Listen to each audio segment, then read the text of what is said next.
V കുഞ്ഞികൃഷ്ണനെതിരെ നടപടിയെടുക്കാനായിട്ട് CPM തീരുമാനിച്ചിട്ടുണ്ട്. പക്ഷേ കുഞ്ഞികൃഷ്ണൻ അനുകൂലമായിട്ട് കണ്ണൂരിൽ ഫ്ലക്സുകളും വന്നിട്ടുണ്ട്. VS-നൊപ്പം നിൽക്കുന്ന ഫ്ലക്സുകളൊക്കെയാണ് വന്നിരിക്കുന്നത്. അപ്പോൾ പാർട്ടി ഇപ്പോൾ രണ്ട് തട്ടിലാകുന്നു. CPM-നകത്ത് തന്നെ CPM-ൻ്റെ നേതൃത്വത്തിനെതിരായ ഒരു വികാരം വളർന്നു വന്നുകൊണ്ടിരിക്കുകയാണ്. കുഞ്ഞികൃഷ്ണൻ്റെ പുസ്തകം അദ്ദേഹം VS-നാണ് സമർപ്പിക്കുന്നത്. VS-ന് ഇന്നലെ ബഹുമാനപ്പെട്ട കേന്ദ്ര ഗവൺമെൻറ് പത്മവിഭൂഷൺ പ്രഖ്യാപിച്ചിരിക്കുകയാണ്. VS-നെ പോലെ കേരളത്തിൻ്റെ മുഖ്യമന്ത്രിയായിരുന്ന ഒരു ഇടതുപക്ഷ നേതാവ് കേരളത്തിൽ ഇടതുപക്ഷ അനുഭാവികളോ പ്രവർത്തകരോ ആയിട്ടുള്ള ആളുകളിൽ മാത്രമല്ല, അദ്ദേഹം സ്വാധീനം ചെലുത്തിയിട്ടുള്ളത് കേരളത്തിലെ പൊതുസമൂഹത്തിലാണ്. അപ്പോൾ കുഞ്ഞികൃഷ്ണനെ പോലെയുള്ള ഒരാൾ, CPM-ൻ്റെ ജില്ലാ കമ്മിറ്റി അംഗമായിട്ടുള്ള ഒരാൾ, നേരത്തെ ഏരിയ സെക്രട്ടറി ആയിരുന്ന ഒരാൾ, ഏറെക്കാലം DYFIയുടെ ചുമതലയുണ്ടായിരുന്ന ആൾ, കാലങ്ങളായി കണ്ണൂർ രാഷ്ട്രീയത്തിലെ പയ്യന്നൂരുമായി കേന്ദ്രീകരിച്ചുകൊണ്ടുള്ള CPM-ൻ്റെ പ്രധാനപ്പെട്ട ഒരു നേതാവ് VS-ന് പുസ്തകം സമർപ്പിച്ചുകൊണ്ട് ആ പാർട്ടി ഇടപെടലുകളിൽ, ഫണ്ട് തിരിമറികളിൽ, വെട്ടിപ്പുകളിൽ എല്ലാമുള്ള തുറന്നു പറച്ചിലുകൾ നടത്തിയിരിക്കുന്നത് എത്രയോ കാലം മനം മടുത്ത് പാർട്ടി നേതൃത്വത്തോട് പരാതി പറഞ്ഞ് അവർക്ക് നിരന്തരമായി പരാതികൾ കൊടുത്ത് അദ്ദേഹം ഏരിയ സെക്രട്ടറി സ്ഥാനത്ത് നിന്ന് പുറത്തു പോകാൻ കാരണം തന്നെ ഈ ഫണ്ട് തട്ടിപ്പുമായി ബന്ധപ്പെട്ട വിഷയങ്ങൾ പാർട്ടിക്കകത്ത് ഉന്നയിച്ച് അതിൽ അന്വേഷണ കമ്മീഷൻ വന്ന് അത് സത്യമാണെന്ന് കണ്ടെത്തി അദ്ദേഹത്തിനെതിരെ നടപടിയെടുക്കുമ്പോൾ തന്നെ ഇതിൽ കുഴപ്പങ്ങളുണ്ട് എന്ന് കണ്ടെത്തി കൂടി ചെയ്തിരുന്നു. അതിനുശേഷമാണ് അദ്ദേഹത്തിനെ മാറ്റി നിർത്തുകയൊക്കെ ചെയ്യുന്നത്. പിന്നീട് അദ്ദേഹത്തെ ജില്ലാ കമ്മിറ്റിയിലെടുക്കുന്നു. നമ്മൾ മനസ്സിലാക്കുന്നതനുസരിച്ച് അത് പാർട്ടിക്കകത്ത് നടക്കുന്നൊരു മെക്കാനിസമാണ്. പക്ഷേ ഇത് പൊതുസമൂഹത്തിലേക്ക് കുഞ്ഞികൃഷ്ണനെ പോലെയുള്ളൊരു പാർട്ടി ഭാരവാഹി പറയുമ്പോൾ അതിൽ അവിശ്വസിക്കേണ്ട യാതൊരു സാധ്യതയുമില്ല. കാരണം നേരിട്ടറിയുന്ന കാര്യങ്ങൾ, നേരിട്ട് ഇടപെട്ടിട്ടുള്ള കാര്യങ്ങൾ, അദ്ദേഹം തന്നെ കൊടുത്തിട്ടുള്ള പരാതികൾ, അദ്ദേഹം തന്നെ നേരിട്ട് പാർട്ടി നേതൃത്വത്തോട് പറഞ്ഞിട്ടുള്ള വിവരങ്ങളും വിശദീകരണങ്ങളും, ഇതെല്ലാം സൂചിപ്പിക്കുന്നത് പയ്യന്നൂർ കേന്ദ്രീകരിച്ചുകൊണ്ട് നടന്നിട്ടുള്ള രക്തസാക്ഷി ഫണ്ട് തട്ടിപ്പിനെ സംബന്ധിച്ചിട്ടുള്ള കാര്യങ്ങളാണ്. CPM-നെ സംബന്ധിച്ച് ഒരു കേഡർ പാർട്ടി എന്നുള്ള നിലയ്ക്ക് സ്വാഭാവികമായും അതിൻ്റെ അകത്ത് നടക്കുന്ന കാര്യങ്ങൾ, അത് ഏതൊരു കേഡർ പാർട്ടിയെ സംബന്ധിച്ച് അതിനകത്ത് നടക്കുന്ന കാര്യങ്ങൾ പൊതു ചർച്ചയുടെ ഭാഗമാകണം എന്നില്ല. പക്ഷേ അവിടെ നടക്കുന്ന തെറ്റായ നടപടികൾ പൊതുസമൂഹത്തിലേക്ക് ചർച്ചയ്ക്ക് വരുമ്പോൾ ഞാനും നിങ്ങളും അടക്കമുള്ള മുഴുവൻ പബ്ലിക്കിനെയും അത് ചർച്ചയുടെ ഭാഗമായി തന്നെ, അല്ലെങ്കിൽ അതിൻ്റെ പ്രവർത്തനത്തിൻ്റെ ഭാഗമായി തന്നെ കാണേണ്ടിയിരിക്കുന്നു. ഇവിടെ കുഞ്ഞികൃഷ്ണൻ ഉയർത്തുന്നത് ഒരു ഫണ്ട് തട്ടിപ്പിൻ്റെ വിഷയം മാത്രമല്ല. കണ്ണൂരിലെ പയ്യന്നൂരുമായി കേന്ദ്രീകരിച്ചുകൊണ്ട് ധനരാജിൻ്റെ ഫണ്ട്, രക്തസാക്ഷി ഫണ്ട് ശേഖരണം, വീട് നിർമ്മിക്കുന്നതുമായി ബന്ധപ്പെട്ടുകൊണ്ട് ആ ഫണ്ട് മറ്റ് മേഖലകളിൽ ചെലവഴിച്ചിട്ടുള്ള കാര്യങ്ങൾ, അതിനുവേണ്ടി കള്ള രസീത് അടിച്ചു എന്നാണ് കുഞ്ഞികൃഷ്ണൻ പറയുന്നത്. എന്ന് പറഞ്ഞാൽ ഫണ്ട് തിരിമറി നടത്തി, അക്കൗണ്ടിൽ വെട്ടിപ്പ് കാണിച്ചു, കള്ളക്കണക്ക് എഴുതി, അതെല്ലാം കൂടാതെ തെറ്റായ രസീത് അടിച്ചുകൊണ്ട് അത് വിതരണം ചെയ്ത് പിരിവ് നടത്തി. അതോടൊപ്പം തന്നെ അദ്ദേഹം സൂചിപ്പിക്കുന്ന കാര്യങ്ങൾ കുറച്ചുകൂടി ഗൗരവമുള്ളതാണ്. വിദേശത്തുനിന്ന് പണം സ്വീകരിച്ചു, വിദേശത്തുനിന്ന് ഇതിൻ്റെ പേരിൽ ആളുകളിൽ നിന്ന്, അനുഭാവികളിൽ നിന്ന് പണം സ്വീകരിച്ചു. അപ്പോൾ ഇതെല്ലാം വളരെ ഗൗരവമുള്ള കുറ്റകൃത്യങ്ങളിലേക്ക് വരെ നയിക്കുന്ന, അല്ലെങ്കിൽ പാർട്ടിക്കകത്ത് മാത്രം ഒതുങ്ങി നിൽക്കുന്ന ഒരു അന്വേഷണം കൊണ്ട് അവസാനിപ്പിക്കാൻ കഴിയുന്നതല്ല. അപ്പോൾ CPM പലപ്പോഴും എടുത്തിട്ടുള്ളൊരു നിലപാട്, അവരുടെ പാർട്ടിക്കകത്ത് എന്തെങ്കിലും ഒരു കുഴപ്പം ഒരാൾ കാണിച്ചാൽ പാർട്ടി കമ്മിറ്റി രൂപീകരിക്കും, കമ്മിറ്റി അന്വേഷിക്കും, കുറ്റവിമുക്തനാക്കും. ഇവിടെ അങ്ങനെ കുറ്റവിമുക്തനാക്കുക എന്നുള്ളത് കൊണ്ട് പാർട്ടി കുറ്റവിമുക്തനാക്കി പാർട്ടിയിൽ നിന്ന് പുറത്താക്കാത്ത ധാരാളം ആളുകൾ ജയിലിൽ കിടക്കുന്നുണ്ട്, കേസുകളിൽ പ്രതിയായിക്കൊണ്ടിരിക്കുന്നുണ്ട്. നല്ല തട്ടിപ്പുകളുടെ ഭാഗമായ ശബരിമലയിൽ അടക്കമുള്ള തട്ടിപ്പുകളുടെ ഭാഗമായി വന്നിട്ടുണ്ട്. അപ്പോൾ ഇത് തുറന്നു പറയുന്നത് കുഞ്ഞികൃഷ്ണൻ അദ്ദേഹത്തിൻ്റെ പുസ്തകത്തിലാണ്. അതിനെ തുറന്ന് അദ്ദേഹം അതിനു മുൻപ് തന്നെ അദ്ദേഹം അത് പൊതുസമൂഹത്തോട് പറയുന്നു, മാധ്യമങ്ങളോട് പറയുന്നു, അത് ചർച്ചയാകുന്നു, അദ്ദേഹത്തിൻ്റെ നടപടികളിലേക്ക് പോകുന്നു.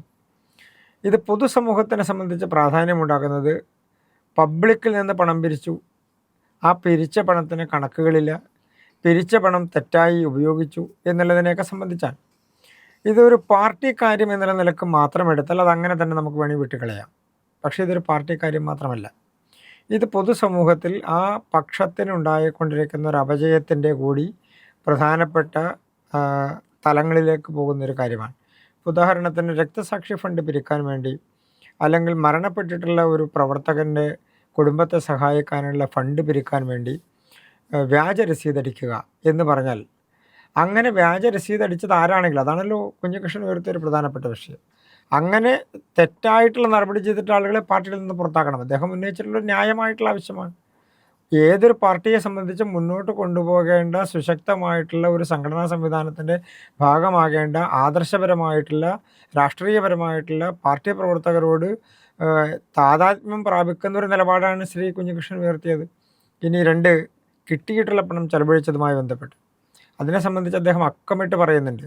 കിട്ടിയ പണത്തെ സംബന്ധിച്ചും അതിൽ ചെലവ് വന്നതിനെ സംബന്ധിച്ചും ചെലവായ തുകയിൽ ക്രമക്കേടുകൾ ഉള്ളതിനെ സംബന്ധിച്ചും ഒക്കെ അദ്ദേഹം അക്കമിട്ട് നിരത്തി പരാതി നൽകിയിട്ടുണ്ട്. ഇതെല്ലാം പാർട്ടി പറയുന്നത് ഞങ്ങളിതെല്ലാം പരിശോധിച്ചു, അതിലൊന്നും യാതൊരു കുഴപ്പവും ഞങ്ങൾ കാണുന്നില്ല, ഞങ്ങൾ അതിൽ എല്ലാവരെയും കുറ്റവിമുക്തരാക്കിയതാണ് എന്ന് പറഞ്ഞാൽ, കണക്കുകൾ നിരത്തി കുഞ്ഞികൃഷ്ണൻ പറയുന്ന വിഷയങ്ങൾ കള്ളത്തരമാണ് എന്നല്ല പാർട്ടി പറയുന്നത്. ഞങ്ങളതെല്ലാം പരിശോധിച്ചു, അതിലെല്ലാം കുറ്റക്കാരല്ല എന്ന് കണ്ട് അവരെല്ലാം അവർക്കെതിരെയുള്ള നടപടികളെല്ലാം അവസാനിപ്പിച്ചു. അപ്പോൾ യഥാർത്ഥത്തിൽ ആരെയാണ് സംരക്ഷിക്കുന്നത്? നല്ല കള്ളന്മാരായിട്ടുള്ള, നല്ല വെട്ടിപ്പുകാരായിട്ടുള്ള, രക്തസാക്ഷികളുടെ പേരിൽ പോലും പണം പിരിക്കുന്ന, അതുപോലും വെട്ടിപ്പ് നടത്തുന്ന, അതിൽ പോലും സത്യസന്ധത കാണിക്കാൻ കഴിയാത്ത, അത് തിരിമറി നടത്തുന്ന, അതിനുവേണ്ടി വ്യാജരേഖയുണ്ടാക്കുന്ന, വ്യാജ രസീതുകൾ അടിക്കുന്ന ആളുകളെ സംരക്ഷിക്കുക എന്ന് പറഞ്ഞാൽ എന്താണ് നേതൃത്വം കൊടുക്കുന്ന ഒരു മെസ്സേജ്? അതാണ് ശ്രീ കുഞ്ഞികൃഷ്ണൻ ഇന്നലെയൊക്കെയും മിനിങ്ങാന്നൊക്കെയും അദ്ദേഹം നടത്തിയിട്ടുള്ള ചർച്ചകളിലും അദ്ദേഹം പൊതുസമൂഹത്തോട് പറയുന്നതാണ്. ഇതെന്താണ് പാർട്ടി കൊടുക്കുന്ന മെസ്സേജ്? ഇത് അഴിമതിക്കാരായിട്ടുള്ള, കുഴപ്പം കാണിക്കുന്ന ആളുകൾക്ക് വേണ്ടി അവരെ സംരക്ഷിക്കുന്നതിനുള്ള സംവിധാനമായി നിൽക്കുന്നു. 2 തരത്തിൽ വേണമെങ്കിൽ പാർട്ടിക്ക് ഇതിനെ എടുക്കാം. ഏതെങ്കിലും തരത്തിൽ കുഴപ്പം കാണിച്ചിട്ടുള്ള ആളുകളെ അന്വേഷണം നടത്തി അവരെ പാർട്ടിയുടെ ചുമതലയിൽ നിന്ന് മാറ്റി നിർത്താം. ഇവിടെ അങ്ങനെയുള്ളതായിട്ട് കാണുന്നില്ല. പകരം കുഞ്ഞികൃഷ്ണനെ മാറ്റാനാണ് കഴിഞ്ഞ ദിവസം പാർട്ടി ജില്ലാ സെക്രട്ടേറിയറ്റ് യോഗം ചേർന്ന് തീരുമാനിച്ചിട്ടുള്ളത് എന്നാണ് നമ്മൾ മനസ്സിലാക്കുന്നത്. അപ്പോൾ സ്വാഭാവികമായും അത് കണ്ണൂർ രാഷ്ട്രീയത്തിൽ, പ്രത്യേകിച്ച് നേരത്തെ ഇതേപോലെ തന്നെ CPM-ൻ്റെ തെറ്റായിട്ടുള്ള നടപടികൾ ചോദ്യം ചെയ്ത ഒരാളായിരുന്നു TP ചന്ദ്രശേഖരൻ. അതിനെ തുടർന്നാണ് അദ്ദേഹത്തിന് ജീവൻ നഷ്ടപ്പെടുന്ന സാഹചര്യം ഉണ്ടായത്. അതുകൊണ്ടാണ് ശ്രീ കുഞ്ഞികൃഷ്ണൻ കഴിഞ്ഞ ദിവസങ്ങളിൽ പറഞ്ഞത്, എനിക്ക് അപായം ഉണ്ടായാൽ പോലും ഞാനതിനെ ഭയക്കുന്നില്ല, സത്യം തുറന്നു പറയും എന്ന് പറഞ്ഞാൽ എത്രയോ വലിയ ഒരു റിസ്ക്കാണ് കുഞ്ഞികൃഷ്ണൻ എടുക്കുന്നത്. കാരണം അദ്ദേഹത്തിന് പാർട്ടിക്കകത്ത് നടക്കുന്ന ചർച്ചകളെ സംബന്ധിച്ചും അദ്ദേഹം ചാനലുകളിൽ പറയുന്നത്, എനിക്കറിയാം എന്താണ് സംഭവിക്കാൻ പോവുക എന്നുള്ളത് എന്ന് പറഞ്ഞാൽ അതൊരു സൂചനയാണ്. TP ചന്ദ്രശേഖരൻ എന്താണോ സംഭവിച്ചത് അതിൻ്റെ ഒരു സൂചനയാണ്. അപ്പോൾ സ്വാഭാവികമായും ഇടതുപക്ഷ പാർട്ടികളിലെ പ്രധാനപ്പെട്ട പാർട്ടി എന്നുള്ള നിലക്ക് ഇതിൽ പൊതുസമൂഹത്തിൽ ഒരു വ്യക്തത വരുത്തേണ്ടത്, അതല്ലെങ്കിൽ കുറ്റക്കാരായിട്ടുള്ള തെറ്റായിട്ടുള്ള നടപടികൾ ചെയ്യുന്ന ആളുകളെ നടപടിയെടുത്ത് പുറത്താക്കേണ്ടത് CPM-ൻ്റെ ആഭ്യന്തര കാര്യം തന്നെയാണ്. പക്ഷെ അത് പൊതുസമൂഹത്തിലേക്ക് വരുമ്പോൾ അതൊരു ക്രെഡിബിലിറ്റിയുടെ പ്രശ്നമാണ്. അവിടെയാണ് ഒരു കോയിൻസിഡൻസ് ഉള്ളത്. കാരണം പാർട്ടി ഒരു കാലഘട്ടത്തിൽ നിരന്തരമായി തെറ്റായ വഴിയിലൂടെ പോകുന്നു എന്ന് നേരിട്ടും വ്യംഗ്യമായും സൂചിപ്പിച്ച ഒരാളാണ് ശ്രീ VS. കേരള രാഷ്ട്രീയത്തിൽ ഒരു കാലഘട്ടത്തിൽ നമുക്കറിയുന്നത് CPM-നകത്തെ അപജയത്തെ സംബന്ധിച്ച്, CPM-നകത്തെ തെറ്റായ നടപടികളെ സംബന്ധിച്ച് തുറന്നു പറയുകയോ അതല്ലെങ്കിൽ അത് എടുത്തു കാട്ടുകയോ, രാഷ്ട്രീയപരമായി തെറ്റായ നയങ്ങൾ സ്വീകരിക്കുമോ, തെറ്റായ പാർട്ടി നടപടികൾ സ്വീകരിക്കുമോ ഒക്കെ അതിൽ VS-ൻ്റേതായ ഒരു ശബ്ദമുയർത്തിയിട്ടുണ്ട്. ആ ശബ്ദം ഇന്ന് രാജ്യം അംഗീകരിച്ചതാണ് ഇന്നലെ നമ്മൾ കണ്ടത്. എന്ന് പറഞ്ഞാൽ VS മുന്നോട്ട് വെച്ച ഒരു ഇടതുപക്ഷ രാഷ്ട്രീയത്തിലെ ഒരു ശരിപക്ഷമുണ്ട്. ആ ശരിപക്ഷം ഇന്നത്തെ നേതൃത്വം അംഗീകരിക്കുന്നില്ല. ഇന്നത്തെ നേതൃത്വം അതിനെ സംബന്ധിച്ച് ഏതെങ്കിലും തരത്തിലുള്ള ഒരു ശുഭകരമായിട്ടുള്ള നിലപാടിലേക്ക് പോകുന്നില്ല. അങ്ങനെ പോകുമായിരുന്നെങ്കിൽ ഈ തട്ടിപ്പ് കാണിച്ചു എന്ന് കുഞ്ഞികൃഷ്ണൻ പറഞ്ഞ ആളുകളെ അവർ പുറത്താക്കേണ്ടതാണ്, നടപടിയെടുക്കേണ്ടതാണ്, മാറ്റി നിർത്തപ്പെടേണ്ടവരാണ്. അങ്ങനെ മാറ്റി നിർത്തപ്പെടുന്നില്ല. അതിൽ പേരെടുത്താണ് കുഞ്ഞികൃഷ്ണൻ പറയുന്നത് എന്നുള്ളത് മനസ്സിലാക്കണം. നമ്മൾ മനസ്സിലാക്കേണ്ടത് കുഞ്ഞികൃഷ്ണൻ ഏതെങ്കിലും ഒരു പൊതുവായിട്ടുള്ള ഒരു ആരോപണം ഉന്നയിക്കല്ല, പേരെടുത്ത് ആളുകളുടെ പേരുകൾ പറഞ്ഞ് ഇന്ന ആളുകൾ കുഴപ്പക്കാരാണ് എന്ന് പറയുക, TI ബസുവിൻ്റെ പേര് പറയുകയാണ്. അപ്പോൾ കുഞ്ഞികൃഷ്ണൻ പറയുന്ന പേരുകൾ നമ്മൾ ആവർത്തിക്കേണ്ടതില്ല, കാരണം കുഞ്ഞികൃഷ്ണൻ നേരിട്ടറിയുന്ന കാര്യമാണ്. പക്ഷെ കുഞ്ഞികൃഷ്ണൻ ഉയർത്തുന്ന ആ ഒരു പേരുകളടക്കമുള്ള ആളുകളിൽ അന്വേഷണം നടക്കുന്നുണ്ടോ, അല്ലെങ്കിൽ അവർക്കെതിരെ നടപടി ഉണ്ടാകുന്നുണ്ടോ എന്നുള്ളത് ആ പാർട്ടിയുടെ സുതാര്യതയെ ബാധിക്കുന്ന ഒരു വിഷയമാണ്. ഇങ്ങനെ വരുമ്പോൾ സ്വാഭാവികമായും ഇടതുപക്ഷത്തുനിന്ന് കഴിഞ്ഞ കുറേ കാലങ്ങളായി എത്രയോ ആളുകൾ നേതൃത്വത്തിനെതിരെ കലഹിച്ചുകൊണ്ട്, നേതൃത്വത്തിൻ്റെ തെറ്റായ നടപടികൾക്കെതിരെ നിലപാടുകൾ സ്വീകരിച്ചുകൊണ്ട് പുറത്തു പോയിട്ടുണ്ട്. ഇപ്പോൾ ഇടുക്കി ജില്ലയിൽ നിന്ന് പ്രധാനപ്പെട്ട രാജേന്ദ്രൻ അടക്കമുള്ള ആളുകൾ പുറത്തേക്ക് പോകുന്നു. CPM-നകത്തുനിന്ന് ധാരാളം ആളുകൾ ഈ കാലഘട്ടത്തിൽ കൊഴിഞ്ഞു പോകുന്ന സാഹചര്യമുണ്ടായി. ജില്ലാ കമ്മിറ്റി അംഗങ്ങൾ, ഏരിയ കമ്മിറ്റി അംഗങ്ങൾ, ഏരിയ ഭാരവാഹികൾ, DYFIയുടെയും SFIയുടെയും ഒക്കെ ഭാരവാഹികളായിരുന്ന ആളുകൾ, അവരൊക്കെ മറ്റ് പാളയങ്ങളിലേക്ക് പോവുകയാണ്. ഒന്നുകിൽ BJPയിലേക്ക് അവർ പോകുന്നു, അതല്ലെങ്കിൽ കോൺഗ്രസ്സിലെ ചില പക്ഷങ്ങളിലേക്ക് അവർ പോകുന്നു. അപ്പോൾ സ്വാഭാവികമായും ഇടതുപക്ഷത്തുനിന്ന് കൊഴിഞ്ഞു പോക്കുണ്ടാകില്ല, ഇതൊരു കേഡർ പാർട്ടിയാണ് എന്നുള്ള കാഴ്ചപ്പാടിന് മാറ്റം വന്നിരിക്കുന്നു. അവിടുത്തെ തെറ്റുകൾ ചൂണ്ടിക്കാണിക്കാൻ ആളുകൾ ഉണ്ടാകുന്നു. അങ്ങനെ ചൂണ്ടിക്കാണിക്കപ്പെടുന്ന പ്രശ്നങ്ങൾ പരിഹരിക്കപ്പെടുന്നില്ല എന്നവർ തുറന്നു പറയുന്ന സാഹചര്യം ഉണ്ടാകുന്നു. ഇത് കേരളത്തിലെ ഇടതുപക്ഷ രാഷ്ട്രീയത്തെ സംബന്ധിച്ച് ഒരു വലിയ അപജയത്തിൻ്റെ ഭാഗമാണ്. അതേസമയം തന്നെ നമ്മൾ കാണുന്നത് അവിടെ ഒരു ശരിപക്ഷമായി നിന്നിരുന്ന, അവിടെ ഒരു തെറ്റുകൾ ചൂണ്ടിക്കാണിച്ചിരുന്ന VSനെ പോലുള്ള ആളുകൾ ഇന്ന് രാജ്യത്തിൻ്റെ ആദരം ഏറ്റുവാങ്ങുന്ന സാഹചര്യത്തിലേക്ക് മാറുന്നു. അപ്പോൾ പൊതുവായി ഇടതു മുന്നണിയോ അല്ലെങ്കിൽ CPM-ഓ മുന്നോട്ട് വെക്കുന്ന ഒരു രാഷ്ട്രീയത്തിൻ്റെ അപജയം എവിടെയാണ് എന്നുള്ളത് അവർ സ്വയം തിരിച്ചറിഞ്ഞ് തിരുത്തിയില്ലെങ്കിൽ നാളെ കുഞ്ഞികൃഷ്ണൻ അടക്കമുള്ള ആളുകൾ പൊതുസമൂഹത്തിൽ പറയുന്ന കാര്യങ്ങൾ പാർട്ടി അണികൾ നാളെ കൃത്യമായി ചോദിക്കുമല്ലോ.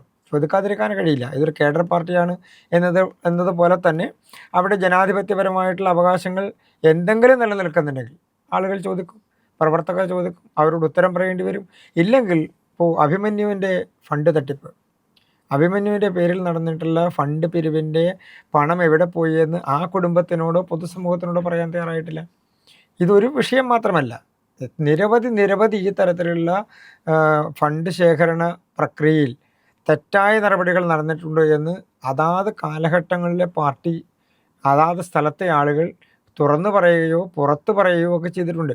അപ്പോൾ സ്വാഭാവികമായും അതിൽ CPM-ന് ഉത്തരവാദിത്തമുണ്ട്, സ്വാഭാവികമായിട്ടും ഉത്തരവാദിത്തമുണ്ട്. ആ ഉത്തരവാദിത്തം അവർ നിറവേറ്റേണ്ടതാണ്. അങ്ങനെ നിറവേറ്റപ്പെട്ടാൽ കുഞ്ഞികൃഷ്ണൻ അടക്കമുള്ള ആളുകൾ പുറത്ത് പറഞ്ഞിട്ടുള്ള പേരുകളിൽ നടപടി ഉണ്ടാകണം. നടപടി ഉണ്ടാകുമോ എന്ന് കാത്തിരുന്നാണ് കാണേണ്ടത്. കുഞ്ഞികൃഷ്ണനാണോ പുറത്ത് പോകാൻ പോകുന്നത്, അതോ കുഴപ്പം കാണിച്ചു എന്ന് കുഞ്ഞികൃഷ്ണൻ പറഞ്ഞ ആളുകളാണോ പുറത്ത് പോകാൻ പോകുന്നത്, അതോ രണ്ട് കൂട്ടരും പുറത്ത് പോകുമോ എന്നൊക്കെ ഉള്ളത് കാത്തിരുന്ന് കാണേണ്ട വിഷയമാണ്. പക്ഷേ ഒരു നിലപാട് പഴയ കാലഘട്ടത്തിലും അടുത്ത സമീപത്തും ഒക്കെ എടുത്തിട്ടുള്ളൊരു നിലപാട് നോക്കിക്കഴിഞ്ഞാൽ കുഞ്ഞികൃഷ്ണൻ പുറത്തു പോകാനാണ് സ്വാഭാവികമായും സാധ്യത. കുഴപ്പം കാണിച്ചു എന്ന് കുഞ്ഞികൃഷ്ണൻ പറഞ്ഞ ആളുകൾ കൃത്യമായി സംരക്ഷിക്കപ്പെടാനുമുള്ള സാധ്യതയുമാണ് നിലവിലുള്ളത്. VSൻ്റെ കാലഘട്ടത്തിലും അങ്ങനെ തന്നെ.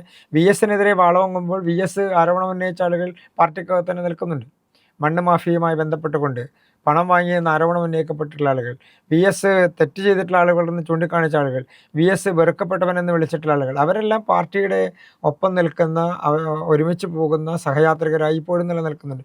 VS മാത്രമാണ് അനഭിമതനായി കുറച്ച് കാലഘട്ടത്തിലേക്ക് മാറ്റി നിർത്തപ്പെടുകയോ നടപടികൾ സ്വീകരിക്കപ്പെടുകയോ ചെയ്തിട്ടുള്ളത്. പക്ഷേ എന്തായാലും പൊതുവായ ഒരു രാഷ്ട്രീയത്തിൽ VSൻ്റെ നിലപാടുകൾ അംഗീകരിക്കപ്പെടുന്നു എന്നുള്ളതാണ് നമ്മൾ കാണുന്നത്.